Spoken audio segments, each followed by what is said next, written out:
Here's a fact that should be impossible. A little over 100 years ago, Argentina was one of the richest countries on the entire planet. Not doing okay. Not promising. Rich, around 1900, its income per person ranked in the global top 10, right alongside the United States, ahead of France, ahead of Italy. European immigrants poured off the boats chasing the Argentine dream the way others chased the American one. There's even an old phrase, rich as an Argentine, that used to mean something. Now here's the part that should be even more impossible.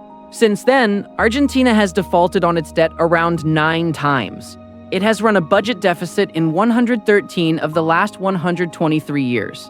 It has suffered hyperinflation that wiped out savings again and again and again.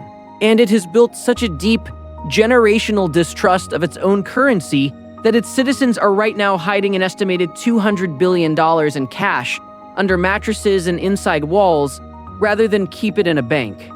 Same country, from the top 10 richest on Earth to a punchline about economic collapse that repeats so reliably you could set a clock by it. This is Argentina.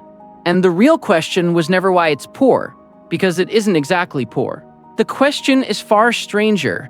Why does the same wealthy, talented, resource-blessed country break itself in almost exactly the same way, roughly once a decade, for a century straight? And what does it actually take to finally stop? To understand the pattern, you have to understand the engine that drives it. So picture the machine, one piece at a time. It starts with the land, because Argentina genuinely won the geographic lottery. It sits on some of the most fertile farmland in the world, the legendary Pampas. It's a titan of beef, soybeans, wheat, corn. It now has Vaca Muerta, one of the largest shale oil and gas deposits on the planet. By every measure of raw resources, this is a country that should be rich, and once was. But there's a curse hiding inside that blessing. When you can get rich just by exporting what grows in your soil, you don't have to build the harder things, the boring, durable things. Stable institutions, a trusted currency, a government that spends roughly what it earns. For a century, Argentina kept reaching for the easy money in the ground instead of the hard machinery of a stable state. And the easy money, it turns out, is a trap. And the trap closes the same way every single time. It begins with a government that wants to make people happy, which sounds lovely. So it spends, it hires, it subsidizes, it raises pensions and wages, often far beyond what the country actually collects in taxes. This is the deep root, and the numbers are almost unbelievable. A budget deficit in 113 of the last 123 years. Spending more than you earn didn't become an Argentine habit. It became the national default setting. So now the government has a gap between what it spends and what it earns. How does it fill that gap? This is where the real damage begins. It can't always borrow, because lenders eventually get nervous. So instead, it does the most tempting and most poisonous thing a government can do. It prints money. It simply creates new pesos to pay its own bills. And you can already guess what happens when you flood a country with freshly printed money chasing the same amount of actual stuff. Each peso becomes worth less. Prices rise. That's inflation. And when a government does this year after year, decade after decade, to paper over deficits it refuses to fix, you don't get gentle inflation. You get the kind that defined Argentina for generations. Inflation that hit 54%, then over 100%, then in 2023, a blistering 211% a year. Let that number land. At 200% inflation, prices roughly triple in a single year. The cash in your wallet loses half its value in months. Imagine getting paid and needing to spend it that same afternoon, because by next week, your salary buys noticeably less. That was daily life. And what that relentless inflation does to a people is the part most economic explanations miss. It teaches an entire nation across multiple generations one brutal lesson. Never trust the peso. Never trust the bank. Never trust the government to protect the value of your money. Because every time Argentines did trust it, they got robbed in slow motion. So Argentines became some of the most sophisticated currency survivors on Earth. Out of pure necessity, the moment they get pesos, they try to convert them into something that holds value, usually US dollars. They don't save in their own currency, because saving in pesos is like storing ice in your pocket. This is so deeply woven into the culture that there's a whole parallel economy for it. For years, there was the official exchange rate the government pretended was real, and then the blue dollar, the real street rate everyone actually used, sold quietly in little exchange shops you had to know about. A country with two prices for the same dollar, one official fantasy and one real. And the ultimate expression of that distrust is the mattress. Argentines are estimated to be hoarding around $200 billion in physical cash, outside the banking system entirely, in dollars, at home. That is an astonishing amount of money, the accumulated savings of a nation, sitting frozen and useless inside the walls of houses, because the people earned it and simply do not believe any Argentine institution will keep it safe. That distrust is not irrational. It is a perfectly rational memory of being burned, over and over, for 100 years. Put yourself in those shoes for a second. Imagine your grandmother lost her savings in one collapse. Your parents lost theirs in the next. You watched your own paycheck melt in real time in the last one. Of course you keep your money in dollars, in cash where you can see it. Of course you don't believe the nice man on television promising that this time the peso is stable. You've heard that exact promise your whole life, and it has been a lie your whole life.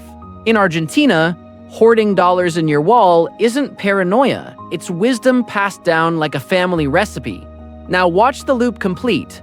All that printing and inflation eventually makes the currency so unstable that the whole thing snaps. Foreign lenders, who Argentina borrowed dollars from along the way, get spooked and demand to be paid or refuse to lend more. The country burns through its reserves trying to defend the peso. It fails. The currency collapses, and Argentina, unable to pay its dollar debts, defaults again.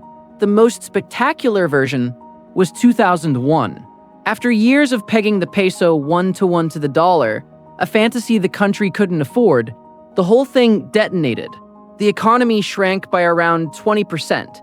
Unemployment hit 25%. The peso lost roughly 70% of its value almost overnight. Argentina defaulted on about $100 billion of debt, at the time the largest sovereign default in history. There were riots. There were 5 presidents in less than 2 weeks. People's savings were frozen in the banks behind locked doors, a policy literally nicknamed the corralito, the little corral. An entire middle class watched its money vanish. And the truly haunting part is that 2001 wasn't even unique. It was just the loudest. There was a crisis in the late 80s so severe that prices at one point were rising by dozens of percent in a single month. And a president left office early as the economy burned. There were defaults and currency disasters before that, and currency disasters after. The names and the decades change. The shape never does. And then, after 2001, Argentina rebuilt. Growth returned on a commodity boom. People started to trust again, and the government, flush with export cash, started spending beyond its means once more. Printing, inflating, setting up the next collapse. The wheel turned, exactly as it always had. That is the cycle. Spend more than you have, print money to cover it. Watch inflation explode. Watch the people flee to the dollar. Watch the currency collapse. Default.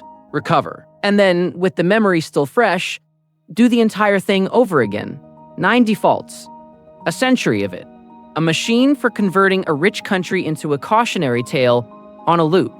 So that brings us to right now, and the most radical attempt anyone has made in decades to finally smash the wheel. In late 2023, Argentina elected Javier Milei, a wild-haired libertarian economist who campaigned waving an actual chainsaw, promising to take it to the state itself.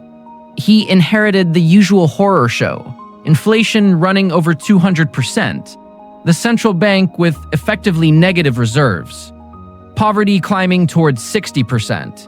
To protect Argentina, once again, standing at the edge of the cliff it knew so well, And Milei did something Argentine governments almost never do. He went straight at the root, not the inflation, not the currency, but the thing underneath both, the deficit. His government took the chainsaw to public spending. It slashed subsidies, cut tens of thousands of state jobs, froze public works, and eliminated the budget deficit that had haunted the country for over a century, almost immediately. And, crucially, the central bank stopped printing money to fund the government. They cut off the source. Remember, every link in that chain of misery started with the deficit and the printing press. Milei attacked the first domino, and the early results have been genuinely striking. Annual inflation, which was running over 200%, fell to around 33%. Still high by any normal standard, but a stunning drop. The economy, after a brutal initial recession, grew by around 4.4% in 2025. Poverty, which spiked hard at first as the austerity bit, then fell to its lowest level in years, under 30%. Argentina even started pumping record oil from Vaca Muerta, turning into a net energy exporter for the first time in decades. For the first time in a long time, the wheels seem to actually be slowing. But here's the hard truth, and the reason nobody should pop the champagne yet. Argentina has had miracle turnarounds before. It has had moments of stability, of falling inflation, of returning confidence, many times across that century. And almost every single time, the old habits crept back, the spending returned, and the wheel began to turn once more. The deep machinery that built the cycle hasn't fully gone away. The peso is still managed, not truly free, and many economists argue it's still overvalued, the kind of distortion that has triggered past collapses. The country still faces around $20 billion in debt payments in a single year, and its reserves are thin. And that $200 billion under the mattresses is the perfect symbol of the real problem. Until Argentines genuinely believe the cycle is broken, they won't put that money back in the banks, and the economy can't fully heal while the nation's savings hide in the walls. Trust, once burned this many times, does not come back on a politician's promise. It comes back slowly, or not at all. So let's go back to the impossible question. Why does a rich country break itself every decade? The honest answer is that Argentina's curse was never really about money. It was about the inability to do the boring, painful, unglamorous thing, live within your means, year after year. Even when the soil is handing you easy riches and the voters are demanding more, every collapse was a version of the same choice. Take the easy money now and pay for it later. And later always came. Argentina spent a century being the world's most reliable proof that there is no such thing as a free lunch, especially when the lunch is your own currency. It's whether a nation that has been lied to by its own money for 100 years can ever bring itself to believe again. Which raises the question sitting underneath this entire story and every story we've told. We keep talking about trust. Trust in the peso, trust in the bank, trust in the promise printed on the paper. But what actually is that trust made of? Why does any money, anywhere, hold its value at all? And what really happens, mechanically, when a currency dies? That's where we go next.